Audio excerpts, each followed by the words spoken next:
이제 욤키푸르의 마지막 시간 6번째 부분을 말씀드리려고 합니다. 신약 시대의 욤키푸르에 대한 기록 혹은 예수님과 욤키푸르라는 제목으로 여러분에게 말씀을 전해드리려고 합니다. 누가복음 4장을 읽어보면 예수님에 대한 이야기가 나오는데 예수님의 40일 금식과 그리고 이 욤키푸르 대속죄일과 연관된 이야기가 있는 것을 보고 우리는 깜짝 놀라게 되어집니다. 누가복음 4장 1절 2절에 보면 예수께서 성령의 충만함을 받고 요단강에서 돌아오사 광야에서 40일 동안 성령에게 이끌리시며 마귀에게 시험을 받으시더라. 이 모든 날에 아무것도 잡수시지 아니하시니 날수가 다음에 줄이신지라. 40일 금식하셨죠. 그 다음을 읽어보면 언제 40일 금식을 하시는지에 대한 이야기를 우리가 알 수가 있습니다. 누가복음 4장 13절부터 19절 보니까 마귀가 모든 시험을 다한 후에 얼마 동안 떠나니라. 예수께서 성령의 권능으로 갈릴리에 돌아가시니 40일 금식하고 돌아간 곳이 갈릴리라는 거예요. 그 소문이 사방에 퍼졌고 친히 여러 회당에서 가르치시며 무사람에게 칭송을 받으시더라. 40일 금식 이후에 회당마다 다니면서 말씀을 전하는 이야기를 하는데 그중에 한 가지 특징적인 이야기를 들려주고 있습니다. 예수께서 그 자라나신 곳 나사렛의 이름에 안식일에 자기 규례대로 회당에 들어가서 성경을 읽으시고 서심해 선지자 이사야의 글을 드리거늘 책을 펴서 이렇게 기록된다를 찾으시니 곧 주의 성령이 내게 임하셨으니 이는 가난한 자에게 복음을 전하게 하시려고 내게 기름을 부으시고 나를 보내사 포로된 자에게 자유를 눈먼 자에게 다시 보게 함을 전파하며 눌린 자를 자유케 하고 주의 은혜의 해를 전파하게 하려 하심이라 하였더라 하고 성경 말씀 이사야서 61장의 말씀을 주님은 읽으셨습니다. 이사야서 61장 한번 읽어볼까요? 주 여호와의 신이 내게 임하셨으니 이는 여호와께서 내게 기름을 부어사 가난한 자에게 아름다운 소식을 전하게 하려 하심이라. 나를 보내사 마음이 상한 자를 고치며 포로된 자에게 자유를 갇힌 자에게 노임을 전파하며 여호와의 은혜의 해와 우리 하나님의 신원의 날을 전파하며 모든 슬픈 자를 위로하고 무릇 시온에서 슬퍼하는 자에게 화관을 주어 그 죄를 대신하여 희락의 기름으로 그 슬픔을 대신하며 찬송의 옷으로 그 근심을 대신하시고 그들로 의의 나무 곧 여호와의 심으신 바 그 영광을 나타낼 자라 일컬음을 얻게 하려 하심이니라. 이사야서 61장 1절부터 3절까지의 말씀인데 예수님께서 나사렛 회당에서 그 말씀을 읽었다는 것입니다. 여기서 중요한 것은 도대체 이사야서 61장 1절부터 3절까지의 말씀이 뭐냐? 이 메시아장이라는 거예요. 메시아가 강림하실 때 일어날 일에 대한 기록을 하고 있는 것이고 이 성경 구절을 유대인들은 언제 읽은지 아십니까? 바로 욤키푸르 날에 읽었다는 것이죠. 그러니까 예수님께서 누가복음 4장에서 기록된 것처럼 40일 금식을 마치시고 그리고 욤키푸르 날이 되었다는 것입니다. 그래서 이 본문을 읽었다는 것이죠. 그 말은 예수님께서 바로 이 욤키푸르 그 이전 40일 전부터 40일 금식을 했다는 거예요. 욤키푸르가 언제입니까? 티시리 월 10일입니다. 디시를 1이 나팔절입니다. 그 열흘 동안 금식하는 거 알고 계시죠?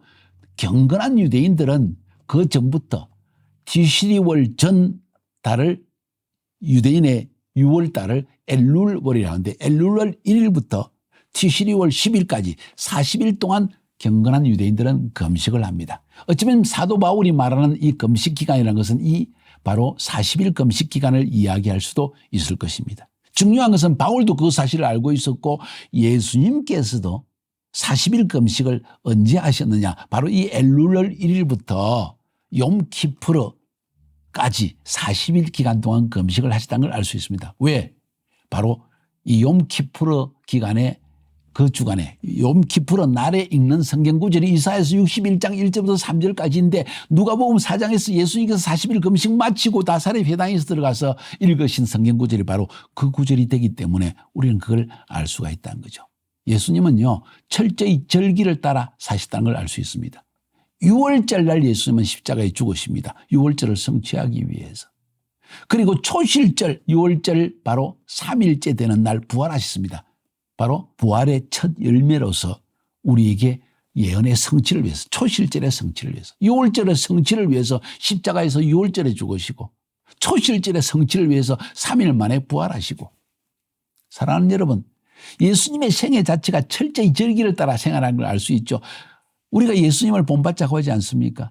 그러면 예수님께서 지킨 그 절기를 우리가 지킬 의미가 있지 않을까요? 왜 예수님이 절기를 지키셨을까요? 그것이 구약시대에 사라지는 것이고 그림자이기 때문에 필요 없는 것이라면 예수님은 그렇게 굳이 지키지 않을 것입니다. 예수님이 그렇게 지키신 이유는 바로 절기 자체가 하나님의 예언이고 그 예언의 성취가 예수님을 통해서 이루어지는데, 절기는 예수님의 오심, 초림하셔서 하실 일들, 십자가에 죽으시고 3일 만에 부활하실 일을 미리 예언적으로 보여주는 것이기 때문입니다. 가을 절기도 마찬가지입니다. 나팔절 기간에 예수님은 공중으로 재림하시고, 그리고 바로 이 욤키푸르 대속죄일에 공중 재림하는, 공중으로 휴거하는 모든 이 하나님의 백성과 함께 혼인잔치를 이룬다는 것을 예언적으로 미리 절기를 통해 보여주시기 때문입니다. 그래서 예수님은 바로 이 엘룰월부터 티시리월 10일까지 40일 기간 동안 욤키푸르 기간까지 금식을 하셨다는 것을 오늘 성경은 말하는 거예요. 누가복음 4장 20절 21절에 보니까 책을 덮어 그 맡은 자에게 주시고, 책을 덮었다. 내일라 생명책을 덮어버리는 이야기를 지난 시간에 배웠죠. 앉으시니 회당에 있는 자들이 다 주목하여 보더라. 이에 예수께서 저에게 말씀하시되 이 글이 오늘날 너희 귀에 응하였느니라. 이 말씀이 그대로 너에게 응하였다 하고 말씀하십니다. 와, 그러니까 유대인들이 한 일이 뭔지 아십니까? 누가복음 4장 28절 30절에 보니까 회당에 있는 자들이 이것을 듣고 다 분이 가득하여 일어나 동네 밭으로 쫓아내어 그 동네가 건설된 산 나들이까지 끌고 가서 밀쳐 내리치고자 하되 예수께서 저희 가운데로 지나서 가시니라. 지금 무슨 행동인지 아십니까? 지금 여기서 여러분이 보는 그림이 무엇입니까? 예수님을 밀쳐서 낭떠러기에 떨어지게 하려고 했습니다. 뭔지 아십니까? 대속죄일에 대제사장이 염소 2마리를 잡아가지고 한 마리는 라 아도나이, 두 번째는 라 아사셀 내어보내는 염소. 그 염소는 어떻게 한다고요? 멀리 광야에 보내가지고 낭떠러지에 떨어져 죽게 합니다. 예수님을 마귀라고 칭한 거예요. 이 마귀 새끼야, 너는 죽어라. 회당에서 그렇게 했다는 거죠. 왜? 그날이 대속죄일이기 때문에. 속죄일에 하나님께서, 예수님께서 이사야서 61장 메시아장입니다. 메시아가 오셔서 하실 일을 말하는 것입니다. 공중 휴거당하고 함께 혼인잔치가 이루어진 기쁨을 지금 설명하고 있는 거예요. 그런데 그들은 예수가 마귀 들렸다고 하는 거죠. 너는 아자젤, 라 아자젤, 이 죽어야 하는 이 마귀와 같이 너는 죽어라 하면서 낭떠러지에 떨어뜨리게 했다는 거죠. 누가복음 4장 30절에 예수께서 저희 가운데로 지나서 가시니라. 누가복음 4장은 우리에게 엄청나게 많은 예언적인 부분을 우리에게 들려주고 구약시대 하나님 보이신 욤키푸르의 사건들을 우리에게 설명해 주는 중요한 근거가 되는 말씀이라는 걸 우리가 알 수 있는 것입니다. 이 희년 때, 다시 말해서 그러니까 이사야서 61장은 희년에 선포하는 말씀이요, 그것은 특별히 욤키푸르가 희년이 무엇입니까? 바로 50년째 되는 해, 모든 종들을, 히브리 종들을 자유케 하고 모든 빚을 탕감해 주는 가장 큰 안식일입니다. 희년. 그죠? 주빌리, 영어로 그렇게 하죠. 희년이라고 하죠. 그 희년에 읽는 성경 구절이 바로 이것이었다는 거죠. 그 희년은 언제 선포하느냐? 바로 이 욤키푸르 날에 희년을 선포한다는 거예요. 그러니까 50년째 종을 자유케 하고 빚을 탕감한 그 희년, Year of Jubilee, 희년이 다가왔을 때 희년 선포를 언제 하느냐? 바로 이 욤키푸르 대속죄일이 한다는 거죠. 그 대속죄일이 주님이 오셔가지고 나사렛 회당에서 이 선포를 하시니까 화가 나지고 네가 메시아냐? 하고 마귀를, 아사셀 염소를 낭떠러지에 떨어져 죽게 하듯이 예수님을 죽게 하려고 했다는 것이죠.